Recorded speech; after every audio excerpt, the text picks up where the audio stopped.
여러분, 솔직히 우리 인정할 건 인정합시다. 직장인이 1억 모으기, 이거 얼마나 힘든지 아시죠? 월급 300만 원 받는 사람이 숨만 쉬고 한 푼도 안 써도 3년이 꼬박 걸립니다. 근데 사람이 숨만 쉬고 사나요? 월세 내고 밥 먹고 생활비 빼고 모으면 7년, 10년이 걸려야 겨우 만져보는 게 1억이라는 돈입니다. 우리가 이렇게 뼈 빠지게 일해서 10년 걸려 겨우 1억 모아가며 그래, 언젠가는 나도 10억 부자가 돼야지 꿈꾸고 버티잖아요. 그런데 오늘 진짜 힘 빠지는 소식 하나 전해드려야겠습니다. 우리가 피땀 흘려 꿈꾸던 그 10억이라는 돈이요, 2026년 대한민국에서는 이제 부자의 명함도 못 내미는 돈이 되어버렸습니다. 야, 10억이 애들 장난이냐? 라고 화가 나시죠? 저도 화가 납니다. 근데 통계가 그렇답니다. KB금융지주 보고서를 봤더니 현금 10억 가진 사람은 이제 널리고 널렸고 진짜 상위 1%는 저 멀리 33억으로 도망가 버렸습니다. 우리가 열심히 계단을 오르는 동안 사다리가 걷어차여 버린 겁니다. 오늘 영상 좀 불편할 수 있습니다.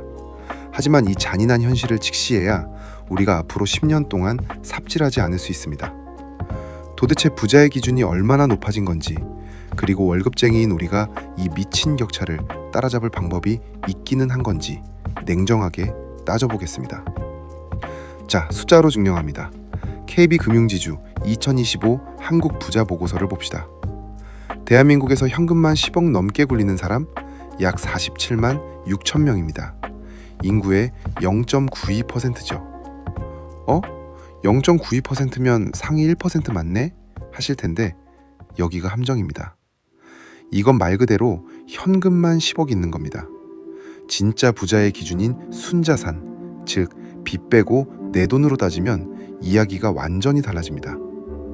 NH투자증권 데이터를 까보면 대한민국 진짜 상위 1%의 커트라인은 순자산 33억입니다. 이게 무슨 말이냐? 여러분이 죽어라 10억 모아서 와, 나 성공했다 하고 샴페인 터뜨릴 때 진짜 1%들은 이미 자산 33억, 평균 총자산 61억을 깔고 앉아있다는 소리입니다. 현금 10억은 부자의 도착점이 아니라 이제 겨우 명함 내밀어 보는 입장권 수준이라는 거죠. 그럼 도대체 이 사람들은 뭘로 이렇게 격차를 벌렸을까요? 월급 모아서? 천만에요. 보고서를 뜯어보면 소름 돋는 데이터가 나옵니다. 진짜 부자들의 자산 구성 80%가 부동산입니다. 금융자산 10억 넘는 부자들도 뜯어보면 부동산 비중이 56%가 넘습니다. 일반 직장인들이 집값 떨어진다며 저금 들 때 부자들은 대출 끼고 부동산 사서 자산 덩어리를 60억, 70억으로 불렸다는 겁니다. 부채 비율 9.6%, 빚도 능력이라는 말이 여기서 나옵니다. 여러분이 10억 모으기 목표를 세울 때 그들은 33억 자산 만들기 시스템을 돌리고 있었던 겁니다. 그럼 지금이라도 영끌해서 집 사라는 거냐? 아니요. 그랬다간 벼락거지 됩니다. 지금 부자들의 포트폴리오가 바뀌고 있거든요. 이게 오늘 영상의 핵심입니다. 보고서를 보면 최근 부자들의 트렌드가 심상치 않습니다. 부동산 몰빵에서 주식, 금, 비트코인 같은 금융자산 비중을 늘리고 있습니다. 왜냐? 부동산 덩어리가 너무 커져서 환금성이 떨어지거든요. 실제로 2026년 가장 유망한 투자처로 주식을 꼽았습니다. 이 사람들은 이미 건물로 자산 뻥튀기 끝내고 이제 현금 흐름 만들러 주식시장으로 들어오고 있다는 신호입니다. 정리합니다. 통장에 10억?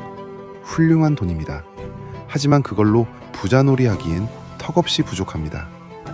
상위 1%의 진짜 기준은 순자산 33억입니다. 목표를 수정하세요. 단순히 돈 모으자가 아니라 내 자산 포트폴리오에서 부동산과 금융 비율을 어떻게 맞출까를 고민해야 합니다. 10억이라는 숫자에 취해 있지 마세요. 진짜 게임은 10억을 넘어서는 순간부터 시작됩니다. 여러분의 현재 자산 유치는 어디쯤입니까? 상위 10%인 10억입니까? 아니면 1%를 향해 가는 33억입니까? 댓글로 여러분의 목표 자산을 적어주세요. 그걸 적는 순간 여러분의 뇌는 방법을 찾기 시작할 겁니다. 다음 영상에서는 자산가들이 지금 조용히 사모으고 있는 주식 섹터 3가지를 분석해 오겠습니다.